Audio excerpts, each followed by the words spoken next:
ما واقعا مملکت جالبی داریم. 3 سال قبل من اومدم تو نیشابور کارگاه تولیدی لام زدم. بارونی که 3 سال قبل اومد آب افتاد تو کارگاهم نابود شد. به خاطر 300 میلیون هر جا رفتم وام بگیرم هیچکی بهم وام نداد. افتادم تو نزول. به خاطر 300 میلیون من ورشکست شدم. نه از جای حمایت شدیم، نه از هیچ جا، از اداره سندمندان وام هیچ جا نتونستیم وام بگیریم. ورشکست شدم.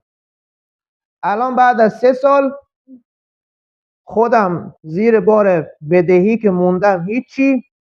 به خاطر اینکه بتونم جواب بدهی آمدم رفتم کلیه‌مو برای فروش گذاشتم.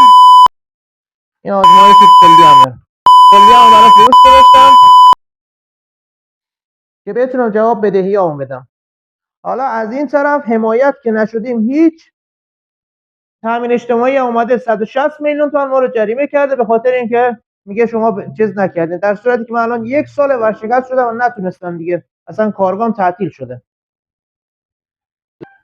حالا الان من موندم تک و تنها با 5 میلیارد بدهی و طلبکارایی که به اسم سرمایه گذاری تبدیل به نزولخور شدن، مدام حکم جلب منو میگیرن و زندگیمو نابود کردن. حمایت که نشدیم هیچ، به خاک سیاه نشستیم.